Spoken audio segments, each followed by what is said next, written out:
प्रदेश सरकार के कार्यकाल के 2 वर्ष पूरे। गृह मंत्री ने कहा, राज्य की संस्कृति और परंपरा के अनुरूप बनाई जा रही विकास की योजनाएं।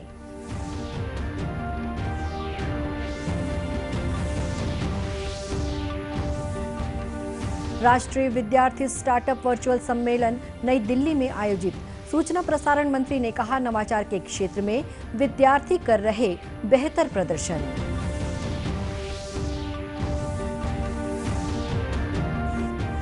मुख्यमंत्री की अध्यक्षता में मंत्रिपरिषद की बैठक में लिए गए अनेक निर्णय। संशोधन विधेयकों सहित कई प्रस्तावों का किया अनुमोदन।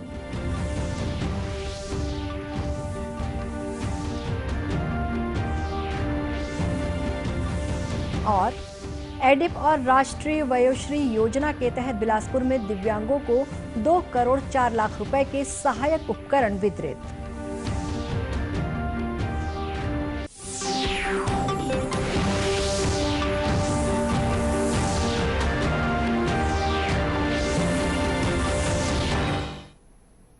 नमस्कार, आप देख रहे हैं दूरदर्शन समाचार।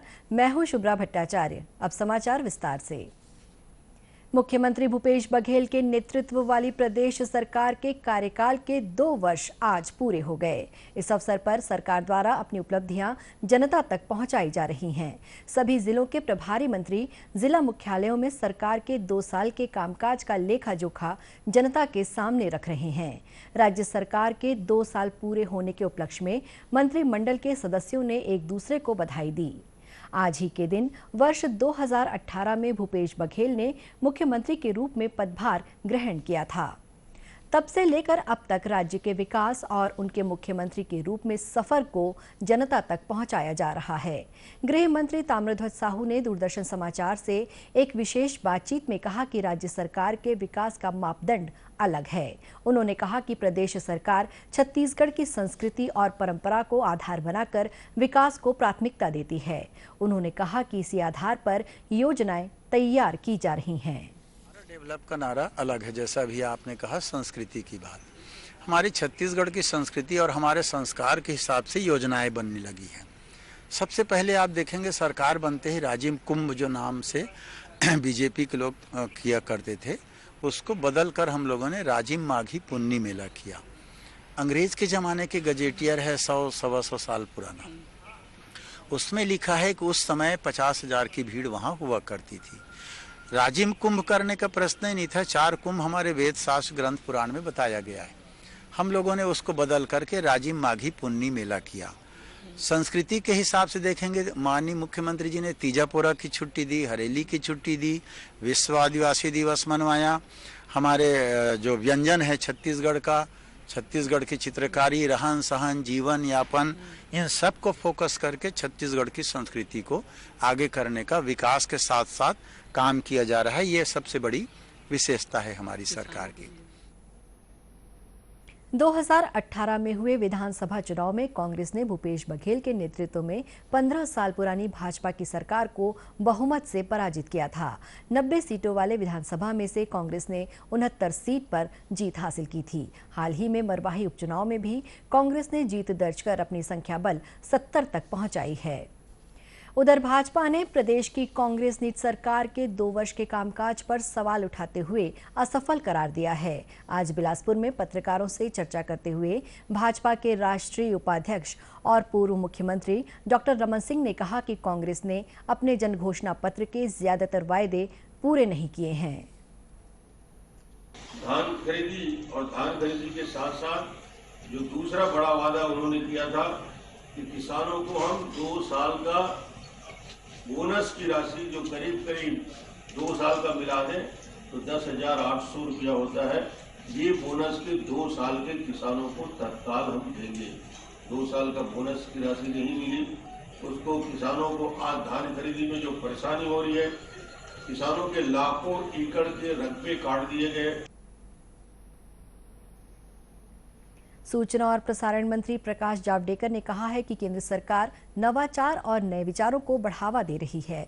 उन्होंने कहा है कि नवाचार के बिना विकास संभव नहीं है। राष्ट्रीय विद्यार्थी स्टार्टअप वर्चुअल सम्मेलन को संबोधित करते हुए श्री जावड़ेकर ने कहा कि देशवासी हमेशा नवाचारों का हिस्सा रहे हैं और अब इन नवाचारों को अपनाने का समय है। उन्होंने कहा कि केंद्र सरकार ने बच्चों में भी नवाचार के लिए सोच विकसित करने विद्यालयों में अटल टिंकरिंग लैब की शुरुआत की है। ये जो इनोवेटिव स्पिरिट है उसको जगाना और जगा कर रखना बहुत जरूरी है। इसी उद्देश्य से मोदी सरकार आने के बाद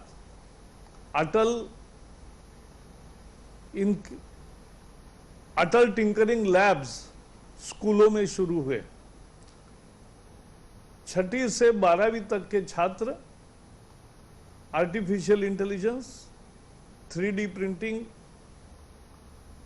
और ऐसे आधुनिक औजारों से और आधुनिक तकनीक के से काम करने लगते हैं। श्री जावड़ेकर ने कहा है कि इन लैब्स को काफी सफलता मिली है। उन्होंने बताया कि विद्यार्थियों ने अटल टिंकरिंग लैब ओलंपियाड में नए नए विचार प्रस्तुत किए हैं। राज्य मंत्रिपरिषद ने राज्य कृषक कल्याण परिषद के पुनर्गठन प्रस्ताव, राजकोषीय उत्तरदायित्व और बजट प्रबंध संशोधन विधेयक 2020 के प्रारूप, सिटी डायग्नोस्टिक सेंटर योजना सहित अनेक विधेयकों पर मंजूरी की मुहर लगाई है। मुख्यमंत्री भूपेश बघेल की अध्यक्षता में उनके निवास कार्यालय में मंत्रिपरिषद की बैठक आयोजित की गई। बैठक में लिए गए निर्णयों की मीडिया को जानकारी देते हुए संसदीय कार्य मंत्री रविंद्र चौबे ने बताया कि राज्य कृषक कल्याण परिषद के पुनर्गठन प्रस्ताव, छत्तीसगढ़ भाड़ा नियंत्रण संशोधन विधेयक, भारतीय स्टाम्प छत्तीसगढ़ संशोधन विधेयक, राजकोषीय उत्तरदायित्व और बजट प्रबंध विधेयक के प्रारूप और छत्तीसगढ़ विनियोग विधेयक 2020 के प्रारूप सहित अन्य प्रस्तावों का अनुमोदन किया है। श्री चौबे ने बताया कि नगर निगमों के स्वामित्व के खाली पड़े भवनों को सिटी डायग्नोस्टिक सेंटर योजना के लिए उपयोग में लाने के भी प्रावधानों में शिथिलीकरण किया गया है। साथ ही जर्जर भवनों के पुनर्विकास योजना को भी सैद्धांतिक सहमति दी गई है। एक बहुत महत्वपूर्ण प्रस्ताव, अर्बन बॉडीज में जो खाली पड़े हुए भवन हैं उसमें सिटी डायग्नोस्टिक सेंटर बनाने की आज की कैबिनेट से अनुमोदन दिया गया। खाली पड़े भवनों को निजी जो चिकित्सा के क्षेत्र में कार्य करने वाले लोग हैं उनको दिया जाएगा और रिलैक्सेशन दरों पे, जो प्राइवेट हॉस्पिटल्स में महंगे दरों पे जो डायग्नोस्टिक का कार्य होता है उसको कम दरों पे, रियायती दरों पे करने के लिए इस प्रकार से निर्णय लिया गया। श्री चौबे ने कहा कि छत्तीसगढ़ गृह निर्माण मंडल और रायपुर विकास प्राधिकरण को आवंटित शासकीय भूमि पर आवासीय और व्यावसायिक योजना में शामिल व्यावसायिक संपत्ति को फ्री होल्ड करने की सशर्त अनुमति दी है। श्री चौबे ने बताया कि मंत्रिमंडल ने वर्मी कंपोस्ट खाद के दाम प्रति किलो 8 रुपए से बढ़ाकर 10 रुपए करने का निर्णय लिया है। खबरों का सिलसिला आगे भी जारी रहेगा। फिलहाल वक्त है एक छोटे से ब्रेक का।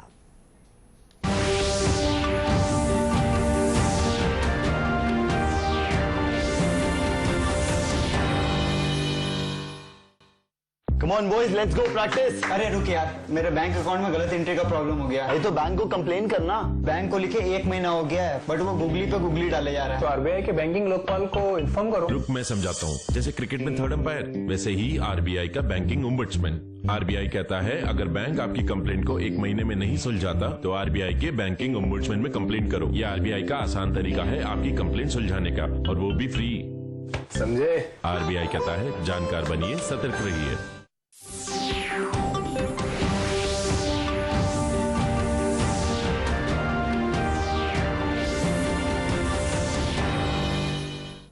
ब्रेक के बाद एक बार फिर स्वागत है आपका दूरदर्शन समाचार में। रेड क्रॉस सोसाइटी ने कोविड-19 संक्रमण के दौरान प्रदेश में उत्कृष्ट कार्य करने के लिए जगदलपुर जिले को प्रथम पुरस्कार से नवाजा। रेड क्रॉस सोसाइटी छत्तीसगढ़ की अध्यक्ष राज्यपाल अनुसुईया उइके ने राजभवन में आयोजित समारोह में ये पुरस्कार दिए। कोरोना के खिलाफ उत्कृष्ट कार्य करने वाले जिलों में दूसरे स्थान पर धमतरी और राजनांदगांव जिले रहे। वहीं बालोद और सूरजपुर जिले को तीसरा स्थान प्राप्त हुआ। कार्यक्रम को संबोधित करते हुए राज्यपाल ने कहा कि रेड क्रॉस सोसाइटी जिला स्तर पर अच्छा काम कर रही है। अब इनकी सेवाओं का विस्तार करते हुए विकासखंड स्तर तक ले जाने की आवश्यकता है। रेड क्रॉस सोसाइटी का नाम लेते ही मन में सबसे पहले एक छवि उभर कर आती है, वह है दीन दुखियों की मदद करना, सेवा करना। रेड क्रॉस सोसाइटी भी मानव सेवा को अपना मूल मंत्र मानकर कार्य करता है। इसका नारा है सेवा धर्म हमारा है। रेड क्रॉस 7 सिद्धांतों पर आधारित है: मानवता, निष्पक्षता, तटस्थता, स्वतंत्रता, स्वयं सेवा, एकता। इस मौके पर राज्यपाल ने विभिन्न जिलों के लिए कोविड-19 की राहत सामग्रियों से भरे वाहन को हरी झंडी दिखाकर रवाना किया। केंद्र सरकार की एडिप और राष्ट्रीय वयोश्री योजना के तहत बिलासपुर में दिव्यांगों को 2 करोड़ 4 लाख रुपए की लागत के 33,000 से अधिक उपकरणों का वितरण किया गया। केंद्रीय सामाजिक न्याय और अधिकारिता मंत्री डॉक्टर थावरचंद गहलोत ने वर्चुअली इस कार्यक्रम में हिस्सा लिया। स्थानीय सांसद अरुण साव ने जिले के 1,162 दिव्यांगों और 623 वरिष्ठ नागरिकों को सहायक उपकरणों का वितरण किया। बस्तर में वर्षा जल संचय और जल संरक्षण के लिए प्रधानमंत्री कृषि सिंचाई योजना यानी IWMP के तहत कई परियोजनाएं संचालित की जा रही हैं, जिससे क्षेत्र में पेयजल की उपलब्धता सुनिश्चित हुई है। कृषि विभाग के उप संचालक विकास साहू ने बताया कि बस्तर जिले में वर्ष 2009-10 से वर्ष 2013-14 तक 11 IWMP परियोजनाएं संचालित की गईं। इन परियोजनाओं के तहत 8,685 हेक्टेयर भूमि को जल संरक्षण के लिए उपचारित किया गया है। योजना के घटक वाटरशेड में बस्तर जिले में अब तक 11 परियोजनाएं चल रही हैं, जिसमें से 6 परियोजनाएं पूर्ण हो चुकी हैं और 5 परियोजना इस वित्तीय वर्ष में समाप्त हो जाएंगी।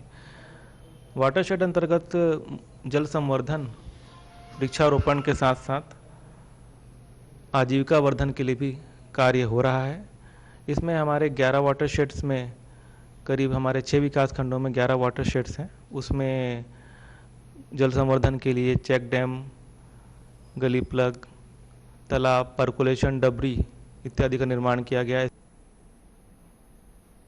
IWMP परियोजना के प्रभारी डॉक्टर JL सलाम ने बताया कि वर्षा जल संचय के लिए क्षेत्र में चेक डैम, तालाब, कुआं, डबरी आदि संरचनाओं का निर्माण किया गया है ताकि पानी बहकर नदी में न जाए। उन्होंने बताया कि वर्षा जल संचय से खेतों में सिंचाई की सुविधा में बढ़ोतरी हुई है।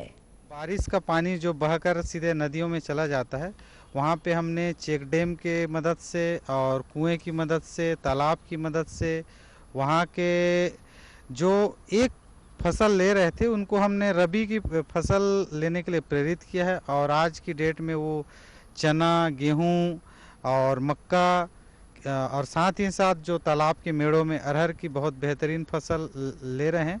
और लगभग इसके द्वारा हमने 225 जो किसानों हैं उसको लाभान्वित किया है। और इसके अलावा अगर इरिगेशन एरिया की बात करें तो उसमें लगभग 203 एकड़ से ज़्यादा हेक्टेयर से ज़्यादा की वृद्धि हुई है। क्षेत्र के किसान भी इन परियोजनाओं को सिंचाई के लिए वरदान मानते हैं। उनका कहना है कि वे पहले एक फसल भी मुश्किल से ले पाते थे, वहीं अब 2 फसल भी बड़ी सरलता से ले रहे हैं। यह जो वाटरशेड से स्टॉप डैम बना है, ये हम लोग सभी किसान भाइयों के लिए वरदान साबित हुआ है। जहाँ बरसात में हम लोग सही धान की फसल नहीं ले पाते थे, आज लगभग अभी 10 से 12 एकड़ में मक्का लग चुका है और 8 से 10 एकड़ अभी तैयारी हो चुकी है, लग रही है। और प्याज भी लगभग 2 एकड़ से ऊपर में पूर्ण तैयारी हो चुकी है प्याज का, इसमें मैं खुद प्याज भी लगाया हूँ। तो पहले धान बोते थे, हम लोग एक फसल लेते थे। अभी वाटरशेड का डैम बना है, उसको देख के और अभी मक्का भी लगाए हैं और उड़दा भी लगाने का तैयारी किए हैं ज़मीन को। प्याज भी लगा रहे हैं। अभी मैं 5 एकड़ ज़मीन में मक्का भी लगाया हूँ। अभी मक्का फसल पहले जो है कि एक फसल लेते थे, अभी वाटर सेट डैम बना है तो अभी 2 फसल लेने का अभी कर रहे हैं। गौरतलब है कि इन परियोजनाओं से भूजल स्तर को सुधारने और द्विफसली क्षेत्र का रकबा बढ़ाने के साथ ही सामूहिक खेती की दिशा में भी सफलता मिली है। बकावंड विकास खंड के कुम्हारावंड गांव में 10 से 12 किसानों के खेत के पास परियोजना के तहत डबरी का निर्माण किया गया है। इस डबरी से किसान खेतों की सिंचाई करने के साथ ही 2 फसल भी ले रहे हैं। कोरोना से बचाव के लिए मास्क, सैनिटाइजर के साथ ही सोशल डिस्टेंसिंग का भी पालन करें। कोरोना को हराना है, मास्क जरूर लगाना है। इसी के साथ ये समाचार बुलेटिन समाप्त हुआ। नमस्कार।